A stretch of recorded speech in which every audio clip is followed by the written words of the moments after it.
This day in sports history. It's April 8th, and on this day in 2012, two amazing shots bookended the final round of the Masters.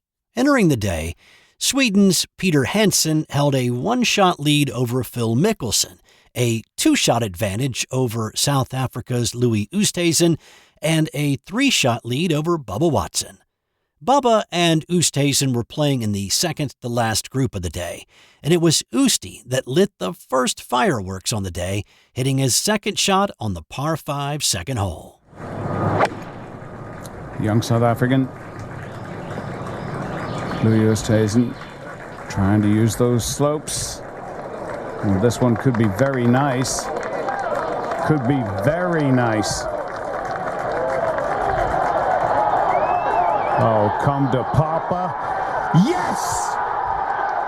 Oosthuizen's Albatross was the first ever at the second hole, and of the four that have been recorded during the history of the Masters, it is the longest.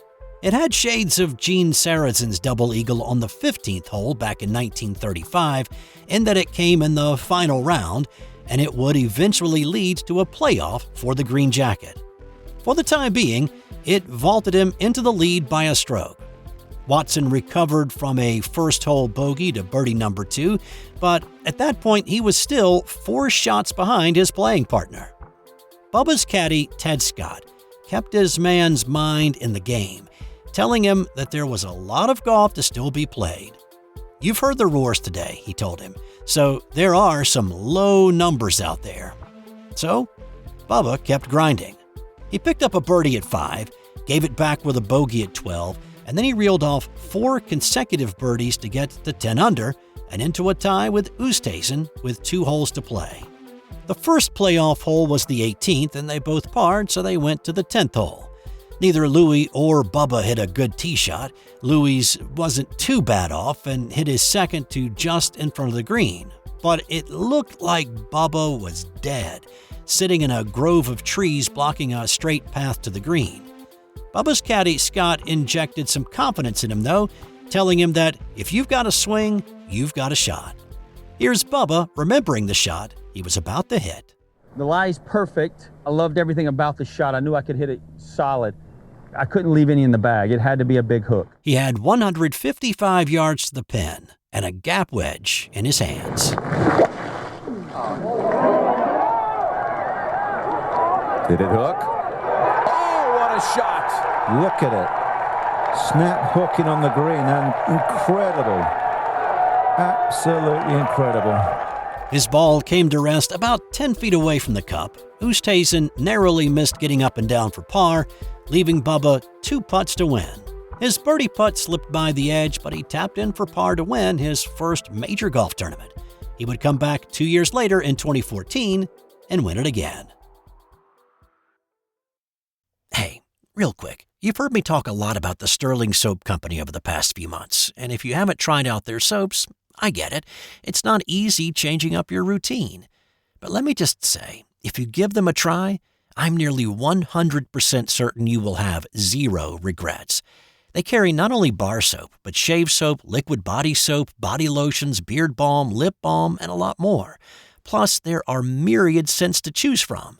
Their products are made with natural ingredients and scented oils, and they are committed to being environmentally conscious. And I always get a handwritten note on my packing slip, so I know it's been checked before shipping, and it's a nice little human touch in a world that seems to be going away from that. Give Sterling Soap a try today at sterlingsoap.com. On this day in 1974, Hank Aaron became the home run king.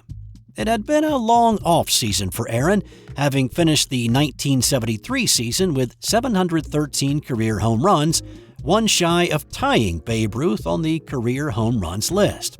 As a black man chasing a so-called white man's record, Aaron feared that he would not live to see opening day in 1974. He received numerous death threats and hate mail in his pursuit of the record, and those only intensified in the fallow months of late 73 and early 74. He stayed in a different hotel than the rest of the team on the road to thwart any would-be assassin. But Hank Aaron displayed poise and decorum in the face of all that hate that was directed at him, singularly focused on catching and then passing Ruth as quickly as he could to release that pressure. He tied Ruth with his 714th home run on his first swing of the season in Cincinnati. He closed out the 3-game series with the Reds without another one. So here in the Braves' home opener at Atlanta's Fulton County Stadium against the Los Angeles Dodgers, Aaron stepped to the plate in the 4th inning, having walked his first time up. Dodgers starter Al Downing was on the mound. Here's Atlanta Braves play-by-play man Milo Hamilton with the call that night. Sitting on 7-14. Here's the pitch by Downing. Swinging.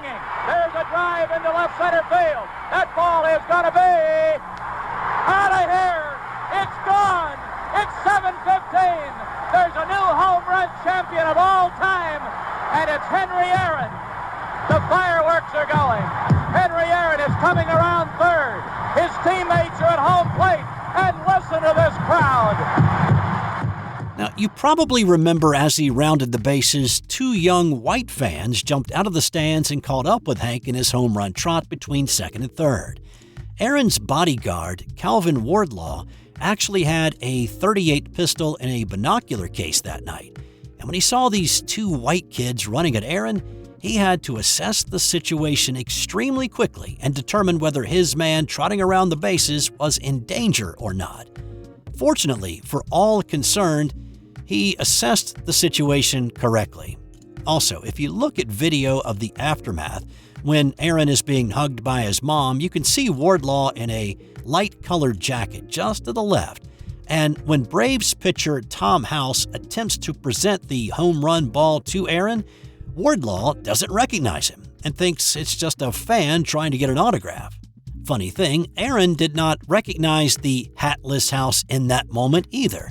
Taking the ball, he said, "Thanks, kid," thinking it was one of the Bat Boys or something.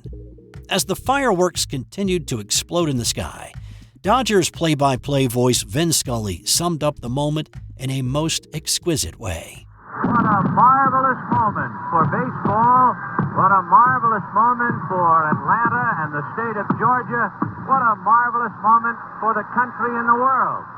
A black man is getting a standing ovation in the Deep South for breaking a record of an all-time baseball idol. And it is a great moment for all of us, and particularly for Henry Aaron. 40 years later, in a celebratory dinner, Aaron and Downing were together on stage, remembering that historic moment. It was supposed to have been the screwball. I don't think I ever had a hit off you before. It was a sinker. It was a sinker? It didn't sink. It didn't sink. I was trying to get it before it sank. You got it. But no, he was... Aaron's march to the record was one of consistency and longevity. The most he ever hit in one season was 47. Over his 23-year career, he led the league in homers just 4 times. After this night, he had another 40 homers to end with 755 for his career. He held the record for 33 years until Barry Bonds passed him in August 2007, with Bonds finishing with 762. Oh, and the 2 kids who called Aaron on the base path to congratulate him were high schoolers Britt Gaston and Cliff Courtney. They were arrested and taken to a local jail, where they were bailed out by Gaston's parents. At Aaron's request, all charges were dropped against them. A year later, in 1975, Frank Robinson became the first black manager in the major leagues. He was actually a player manager for the Cleveland Indians, and he inserted himself into the lineup as the designated hitter against the New York Yankees on this day, smacking a homer for his 575th career 4-bagger in the first inning. Frank Robinson holds the distinction of hitting the most opening day homers with 8.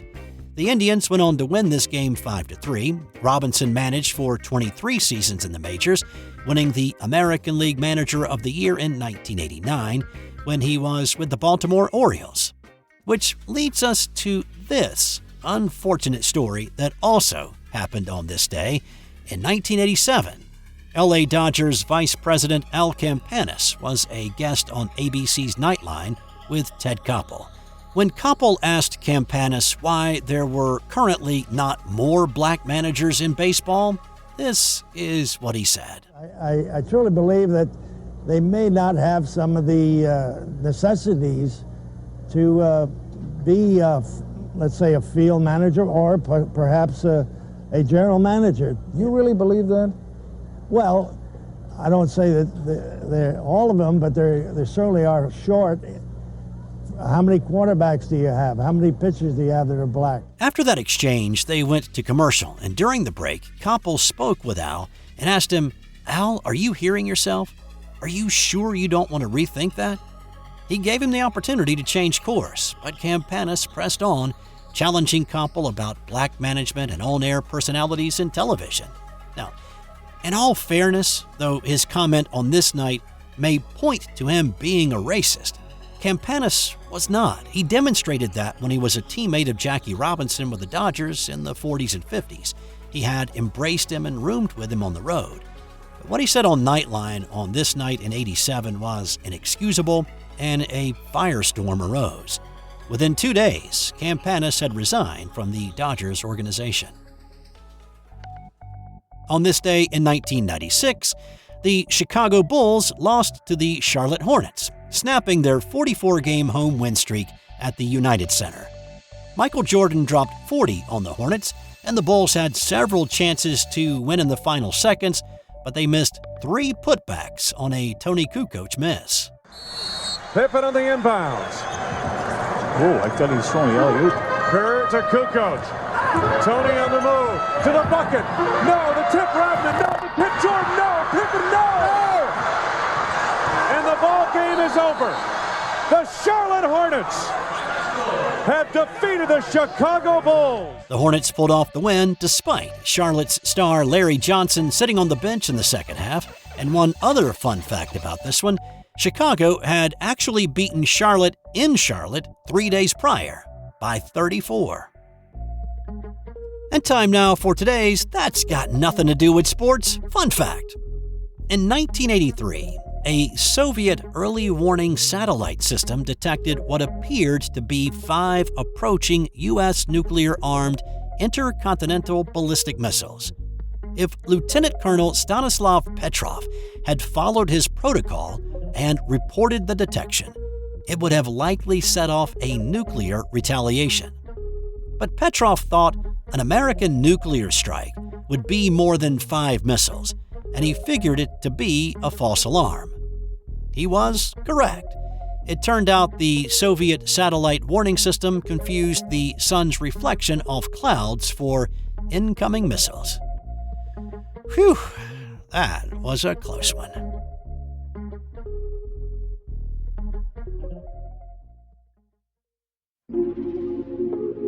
This has been an original Thrive Suite production.